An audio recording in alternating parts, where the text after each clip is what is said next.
हम आए हुए हैं सरस्वती शिशु मंदिर बेरी में और हम आपको बता दें आज यहाँ पे गणतंत्र दिवस और बसंत पंचमी के प्रोग्राम का आयोजन किया जा रहा है। जैसा कि आप देख पा रहे हो यहाँ पे हवन का आयोजन किया गया था अभी और हमारे साथ आज सरस्वती शिशु मंदिर बेरी में के संस्थापक है और प्रिंसिपल साहिबान जी हाँ ये करते हैं इनसे बातचीत। अनिल जी नमस्कार। क्या नाम है जी?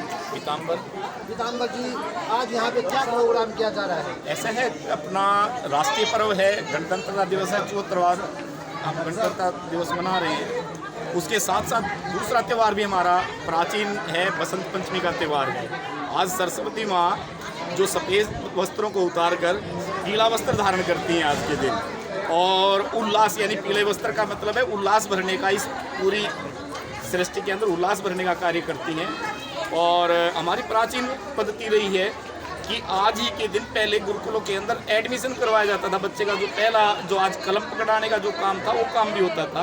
तो हम हर साल इस बसंत पंचमी को इस प्रकार का कार्यक्रम करते हैं, बच्चों को यज्ञ के द्वारा उस बारे में विस्तृत बताया जाता है।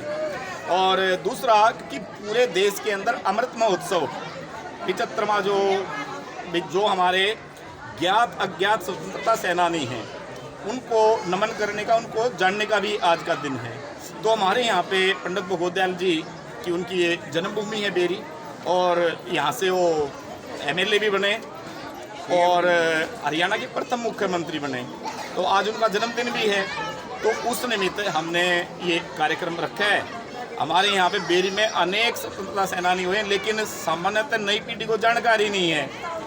और पंडित जी का तो मामला ही ऐसा रहा है कि वो पहले स्वतंत्रता सेनानी रहे, उसके बाद में राजनीति में आए और मुख्यमंत्री बने। हमारे यहाँ पे एक लाला कर्नल हरगुलाल जी हुए हैं, वो पहले स्वतंत्रता सेनानी थे, उसके बाद में सेना में गए हो और सेना में देश की सेवा की और 95 साल की आयु के बाद ही उन्होंने अपना शरीर को छोड़ा था। और गांव के साथ उनका इतना जुड़ाव था, स्पेशल एक कर्नल होते हुए वो बेरी के अंदर उन्होंने स्पेशल भर्ती करवाई थी यहाँ पे। तो आज उन लोगों को याद करने का हमारा दायित्व बनता है, तो उसी निमित्त आज का ये हमने कार्यक्रम रखा है। ये सरस्वती शिशु मंदिर की स्थापना कब हुई थी? ये 2000 के अंदर स्थापित किया गया था। ये छोटा सा मंदिर है सामने, इस मंदिर परिसर में 15 बच्चों से हमने स्टार्ट किया था ये, और से समाज के सहयोग से आज ये भवन और व्यवस्थाएं निर्मित हैं। आज लगभग 550 बच्चे हमारे पास हैं।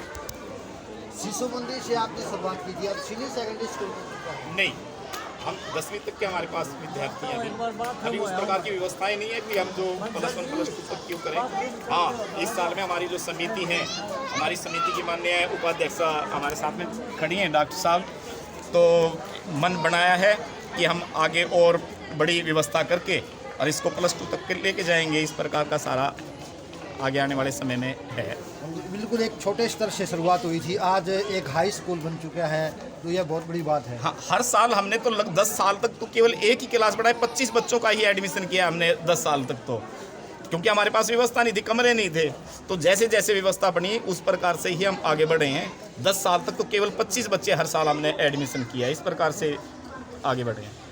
इस स्कूल की प्रगति के लिए इसके ज़्यादा से ज़्यादा इस स्कूल में और बच्चे हैं, इसके लिए क्या कुछ अभियान चलाने वाले हैं? ऐसा अभियान हमारा कोई उद्देश्य, कोई व्यवसाय तो है नहीं। हमारा उद्देश्य है कि भारतीय संस्कृति और भारत के जो मूल्य हैं उनसे बच्चों को अवगत कराया जाए। वे चीज़ें बच्चों के अंदर आएंगी तो वही तो शिक्षा है ना जी। आज जो जिसको साक्षरता को यदि हम जो शिक्षा मान चुके हैं उसमें थोड़ा सा अंतर है हमारी जो चलने का जो है। एक गुरुकुल पद्धति की तरह शिक्षा दे रहा है पद्धति वही है, उससे उचित पद्धति कोई है नहीं शिक्षा की। तो उस जो गुरुकुल पद्धति को और आधुनिक पद्धति को दोनों को मिला के हम आगे बढ़ने का कार्य मिला जुला जी। नमस्कार जी। नमस्ते। क्या नाम है जी? मैं डॉक्टर सुमित्रा अजय धनखड़। डॉक्टर सुमित्रा जी, क्या कहना चाहोगे संस्था के बारे में? देखिए, संस्था शिशु अवस्था से हमने शुरू की और आज भी हम ये मान के चलते हैं कि धीरे धीरे हम जो है इस संस्था को आगे बढ़ाते जाएं। और जिस हिसाब से विद्या भारती के जो विद्यालय हैं, विद्या भारती का हमारे संस्कार संस्कृति को बचा के रखना, भारतीय संस्कार संस्कृति हमारे बच्चों में रहे, हम उस चीज़ के लिए प्रयास करते हैं। आप सुबह जब यहाँ आएंगे तो आपको एक अलग माहौल मिलेगा। आप वंदना हमारे विद्यालय की हम बार बार हमारे जो समाज के प्रतिष्ठित लोग हैं उनको हम बुलाते हैं हमारी वंदना में, और मैं खुद जब यहाँ वंदना में बार बार आती हूँ तो एक नई ऊर्जा के साथ यहाँ से निकलती हूँ। तो ये विद्यालय एक ऐसा विद्यालय है जहाँ से आपको जब भी आप आएंगे सीखने को मिलेगा। तो हम लोग इसी छोटे प्रयास बच्चों में रहते हैं। संस्कार किस प्रकार रूपांतरित किए जा सकते हैं? देखिए, माँ जो है सबसे पहली गुरु होती है किसी भी बच्चे की, और मैं तो एक डॉक्टर हूँ, तो गर्भ से ही बच्चे को संस्कार देने की जो हमारी रही है, हमारी भारतीय सभ्यता रही है कि माँ जब गर्भवती होती है तो उसी टाइम से संस्कार जो है उसको मिलने चाहिए। और 2 से 5 साल की जो आयु होती है वो सबसे ज़्यादा बच्चे की सीखने की आयु होती है। तो माँ क्योंकि पहली गुरु है, लेकिन आज क्या है, वर्किंग वीमेन हैं तो माँ उतना टाइम बच्चों को नहीं दे पाती हैं। तो हम कोशिश ये करते हैं कि यहाँ जब भी हमारे बच्चे आएँ, जो हमारा जो शिशु वाटिका है हमारी, उसके ऊपर हमारा मेन फोकस रहता है, क्योंकि शिशु वाटिका जो है संस्कार, जब हम एक बच्चे को संस्कार दे देंगे तो फिर उसके बाद जो है एक अच्छा इंसान बनाना हमारे विद्यालय का सबसे बड़ा जो है टारगेट है। क्योंकि अच्छा इंसान हमेशा हर फील्ड में कामयाब होता है, समाज के काम आता है। अच्छा डॉक्टर होगा, इंजीनियर होगा, अगर अच्छा इंसान नहीं होगा तो वो कभी भी एक अच्छी डॉक्टरी नहीं कर पाएगा, एक अच्छा इंजीनियर नहीं बन पाएगा। तो इसलिए पहली जो पीढ़ी, मतलब पहली जो सीढ़ी होती है, क्योंकि केवल साक्षर होना, शिक्षित होना नहीं कहलवाता। जैसे अभी पीताम्बर जी ने बताया कि ये विद्यालय जो है साक्षर नहीं बनाता, शिक्षित बनाता है। तो आप आएँ, और ज़्यादा मैं नहीं कहूँगी, कभी भी आप आकर यहाँ देखें, उसके बाद आपको इस विद्यालय के बारे में पता चलेगा। हम विभिन्न प्रधानाचार्यों को भी बुलाते हैं जो हमारे यहाँ के आसपास के जो विद्यालय हैं। हम ये चाहते हैं कि और कुछ वो हमसे ले ना लें, हमारी वंदना को लें, क्योंकि वंदना जब हमारी लेंगे तो अपने आप भारतीय संस्कार, भारतीय संस्कृति, जो हमारी आने वाली पीढ़ी जो है हमारे भारत के लिए काम करेगी, और हमारे भारत को शिरोमणि बनाकर जो है दुनिया में एक, हम कहते हैं कि हमारा गुरु रहा है, भारत जो है विश्व गुरु रहा है।